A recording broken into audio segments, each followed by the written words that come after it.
నమస్తే, జర్నలిస్ట్ మీ కేఎంఆర్. 2019-2024లో జరిగిన వైసీపీ ప్రభుత్వంలో అనేక రకాల ఒడిదుడుకులు సంభవించాయి. వైఎస్ఆర్సీపీ 2019లో అధికారంలోకి వచ్చిన తర్వాత ఆంధ్రప్రదేశ్ ముఖ్యమంత్రిగా వైఎస్ జగన్మోహన్ రెడ్డి గారు ముఖ్యమంత్రి అయ్యారు. మరి అదేవిధంగా తెలుగుదేశం పార్టీ 23 స్థానాల్లో ప్రతిపక్ష పాత్ర పోషిస్తూ శాసనసభలో మరి ప్రజాగళం వినిపించడానికి చంద్రబాబు నాయుడు గారితో సహా మరి టీడీపీ నుండి గెలిచిన శాసనసభ్యులందరూ కూడా శాసనసభకు హాజరయ్యేవారు. మరి 151 సీట్లున్న వైఎస్ఆర్సీపీ మరి టీడీపీ పైన విమర్శల దాడి పెంచేవారు. అదేవిధంగా ఏకపక్షమైన విమర్శలు కురిపించేవారు. ఒక్క అడుగు ముందుకేసి చంద్రబాబు నాయుడు గారి యొక్క వ్యక్తిగత కుటుంబాన్ని, చంద్రబాబు నాయుడు గారి యొక్క సతీమణి గారిని, మన వైఎస్ఆర్సీపీలో కొడాల నాన్నగారు లాంటి ఎమ్మెల్యేలు చాలా తీవ్ర పదజాలంతో విమర్శలు చేయడంతో చంద్రబాబు నాయుడు గారు చాలా విరక్తకు గురై రాజకీయాల్లో ఏదైనా వ్యక్తిగతంగా ఆ పార్టీ నాయకుడిని అనటం వేరు, కుటుంబ సభ్యుల్ని అనటంలోనే ఇవాళ చంద్రబాబు నాయుడు గారు తీవ్ర మనోవేదనకి క్షోభకు గురయ్యారు. మరి ఆ రోజు నుండి శాసనసభ నుండి చాలా తీవ్ర స్థాయిలో ఆగ్రహం వ్యక్తం చేశారు, బాధ వ్యక్తం చేశారు, ఆవేదన వ్యక్తం చేశారు. 2021 నవంబర్ 19న ఇదే శాసనసభలో మరి చాలా తీవ్రంగా ప్రతిఘటిస్తూ మరి మాట్లాడే అవకాశం ఇవ్వండి, ప్రజల సమస్యలు మాట్లాడాలి, ఏం జరుగుతుందో చెప్పాలని చెప్పి ప్రయత్నం చేసినా కూడా శాసనసభలో ఎక్కడ అవకాశం ఇవ్వబోగా చంద్రబాబు గారి మీద వ్యక్తిగత విమర్శలు చాలా స్ట్రాంగ్గా చేశారు.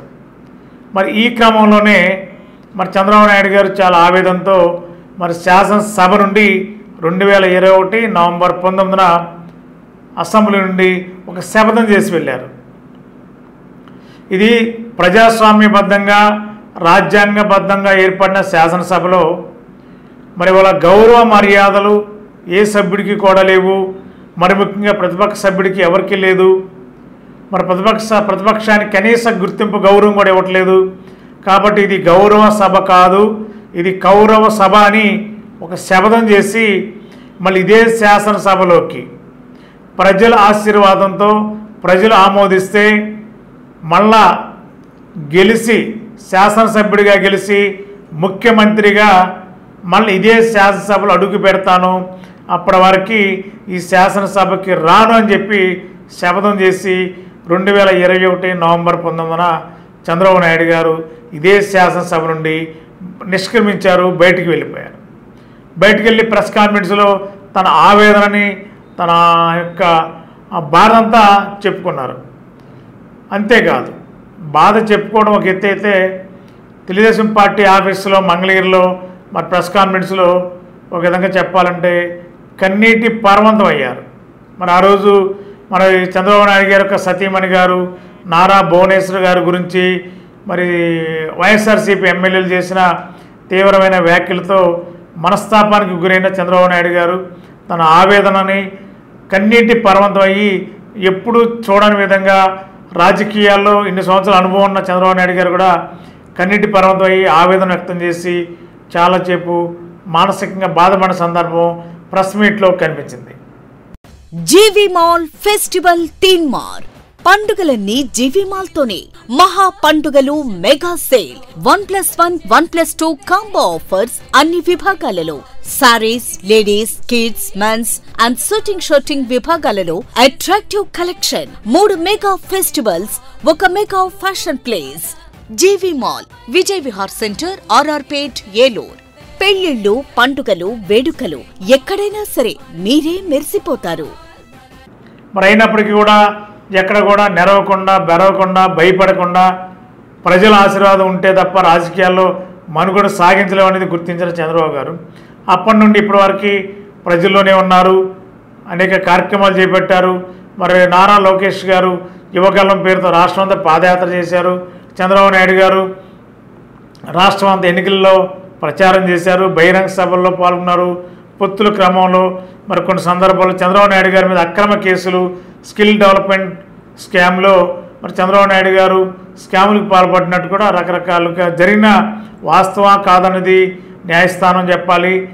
అయితే అతని మీద చంద్రబాబు నాయుడు గారు కేసులు పెట్టడం, చంద్రబాబు నాయుడు గారిని జైలుకి పంపించడం, తర్వాత బెయిల్ మీద రావడం, రకరకాల రాజకీయ పరిణామాలు, కక్షాదింపుల కార్యక్రమాలు గత 5 సంవత్సరాలు చాలా జరిగాయి. మరి ఈవేళ చంద్రబాబు నాయుడు గారు ఏ విధంగా శపథం చేసి ఆ రోజు బయటికి వెళ్ళారు, మళ్ళీ ఈ రోజున ఆ శపథాన్ని విజయం సాధించి మరి ఆంధ్రప్రదేశ్ ప్రజలు ఆశీర్వదించి ప్రజల ఆమోదంతో మళ్ళీ చంద్రబాబు నాయుడు గారు ఈవేళ శాసనసభలోకి ఒక ముఖ్యమంత్రిగా, ఒక శాసనసభ్యుడిగా మళ్ళీ ఇదే శాసనసభలోకి అడుగుపెట్టి ఈ ఆంధ్ర రాష్ట్ర ప్రజల కోసం ఈ రాష్ట్రాన్ని అన్ని విధాలుగా అభివృద్ధి చేయడానికి చంద్రబాబు నాయుడు గారు కంకణబద్దులై ఉంటాయని చెప్పి ఇప్పుడు శాసనసభలో కొద్దిసేపటి క్రితం ప్రకటించారు. ఆడపిల్లలకి, ఆడవారికి జరిగిన అన్యాయాన్ని ఎప్పుడు కూడా సహించేది లేదు. ఈ ఆంధ్ర రాష్ట్రంలో ఆడబిడ్డలకి ఎక్కడ చిన్న ఆపద వచ్చినా తెలుగుదేశం ప్రభుత్వం ఎక్కడ కూడా సహించేది లేదంటూనే ఆడబిడ్డలకి రక్షణగా ఉంటుంది ఆంధ్రప్రదేశ్లో తెలుగుదేశం ప్రభుత్వం అని చెప్పి చంద్రబాబు నాయుడు గారు చెప్తున్నారు. మరి ఇవాళకి మరి 2021 నవంబర్ 19న బయటికి అసెంబ్లీ నుంచి బయటికి వెళ్ళిన చంద్రబాబు గారు ఈరోజు నిన్న 21వ తేదీ 2021 నవంబర్ 19, 2024 జూన్ 21 తేదీన మరి వాళ్ళ శాసనసభలో అడుగుపెట్టారు. మరి ప్రజల ఆశీర్వాదం, ప్రజల ఆమోదంతో కనీవినీరిగిన రీతిలో తీర్పు ఇచ్చారు ప్రజలు.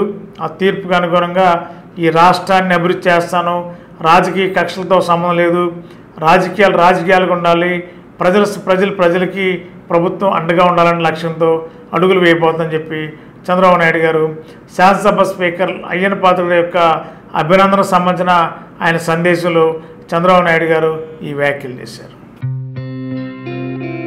గత 20 సంవత్సరాలుగా దంత సమస్యలతో పాటు దవడ మరియు ముఖ సంబంధ సమస్యలకు చక్కని చికిత్సలు అందిస్తున్న శ్రీ రామకృష్ణ దంత వైద్యశాల, నరసింహారావుపేట, ఏలూరు. ఎమర్జెన్సీస్ లో వాడే ఆక్సిజన్ కాన్సంట్రేటర్లతో పాటు air purify, UV light steriliser, ULV fogger వంటి పరికరాల ద్వారా పరిశుభ్రమైన వాతావరణంలో చికిత్స అందించబడుచున్నది. ఆర్వీజీ ద్వారా అతి తక్కువ రేడియేషన్ ఉపయోగించి దంత వ్యాధి నిర్ధారణ మరియు రూట్ కెనాల్ వైద్యం చేయబడుచున్నది. డెంటల్ లేజర్ ద్వారా కుట్లు లేకుండా సర్జరీలు, ఇంప్లాంట్స్ కిట్స్ ద్వారా పళ్ళు లేని వారికి ఫిక్స్డ్ దంతాలు, రూట్ కెనాల్ చికిత్సలకు ఎండో మోటార్ వంటి ఆధునిక పరికరాలు కలిగిన నమ్మకమైన డెంటల్ క్లినిక్. అత్యంత ప్రామాణికమైన ఆటోక్లావింగ్ పద్ధతిలో శుభ్రపరిచిన ఇన్స్ట్రుమెంట్స్ వాడడం మా ప్రత్యేకత. దంత సమస్యలకు చికిత్సతో పాటు విరిగిన దవడ మరియు ముఖ ఎముకలకు చికిత్స, ఎత్తు మరియు వంకర దవడలకు కాస్మెటిక్ సర్జరీ, యాక్సిలోఫేషియల్ వంటి చికిత్సలకు చిరునామా శ్రీ రామకృష్ణ దంత వైద్యశాల, వేములపల్లి రెసిడెన్సీ అపార్ట్మెంట్,